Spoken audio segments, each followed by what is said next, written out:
I love reading all the text messages from people that we literally haven't talked to since the spring because they're back in school today, first day of school. So it's very exciting catching up with everybody. I also just saw on Facebook, I was scrolling through, I saw a couple pictures of Jerry, our buddy Jerry's kids on their first day of school.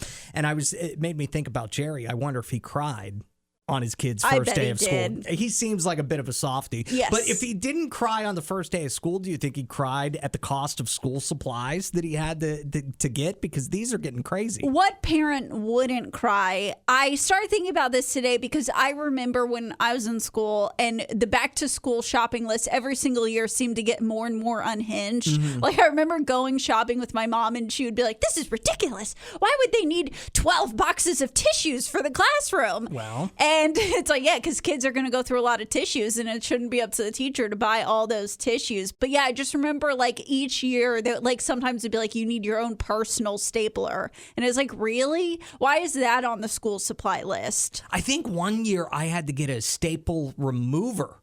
Like I needed my own stapler remover or something like that. So this is a good question. What was the thing on the back to school supply list that you were like, really? Why am I buying this? What? What? This is crazy. 601-995-1017. Did you have anything that you didn't think you should actually have to buy for a back-to-school supply? I'm feeling like the lists have to be so unhinged at this point because I just know throughout all my school years, like there were more and more things that would get added to the list. And now that there's all kinds of technological advancements, like what are they putting on the back-to-school list these days? I remember, I think whenever I got into 5th or 6th grade, that we needed scientific calculators, not just like the standard calculator. And I mean, whenever they were telling us in school that we needed those, they made it sound like they were so expensive. Like it was this big proposition to have to buy this scientific calculator because they only had a few. So it was kind of like, if you can't get one, we have a few, but we would like everybody who can't afford these. So I had no idea what they would, and like, I don't know what a scientific calculator would have cost. I think it was like $70 or something. The real expensive Texas Instruments one was, and I remember the first year I had to buy that calculator and my mom was like, we're buying this one and then we're never buying another one again.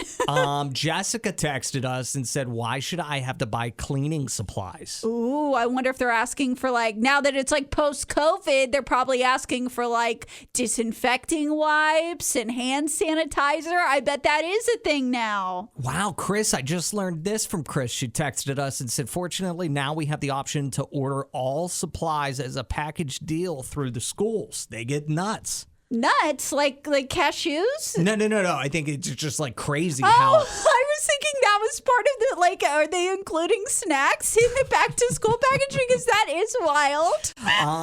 So what was the thing on your kids' back to school supplies list that you just shook your head at? I want to know if you actually ended up buying it, or did you just say like they could make it without a 14 segment Trapper Keeper or something like that. Talking back to school, of course, today, first day of school for Madison and Rankin counties. Did you have to buy anything crazy as far as like a back to school supply that you didn't think you would have to buy? 601-995-1017. We got this shopping list from somebody of like what all his school supplies is going to come with for this year. And I'm kind of blown away by some of the stuff on this list. It's a long list.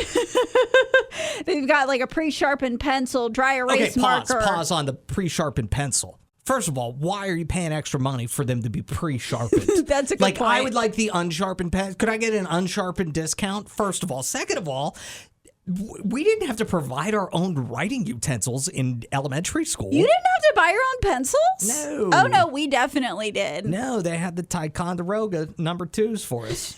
I can't believe you. I didn't know what that was, and I had no idea how to pronounce it, so that's impressive. Ticonderoga. Learn something new every day. But yeah, they've got dry erase markers, which that teachers always provided. We didn't provide. Exactly, because they would have the slates that you could write on your answers and hold them up. You didn't have slates? Have that. That's so fancy. Oh my goodness. No, you would have to go up to the board if you were going to do anything dry erase. We got a highlighter. That makes sense. A wide ruled paper, Crayolas, knives. They've got pointed tip scissors. Yeah, like all of these, like scissors would have definitely been provided by the Really? school. 100%, yeah. Glue stick. Another thing provided by the school. Got some folders, a composition notebook. Wow. Lots of stuff on there. I feel bad for people in our generation that didn't have to, like, we all got this stuff for free just for going to school. At least I did. Yeah, it's not everybody, don't, because I remember our school, I think one year my school shopping list totaled to like $250, which that was, a few years ago. Guess I'm just going to have to settle being an uncool uncle. That's going to be me from now on.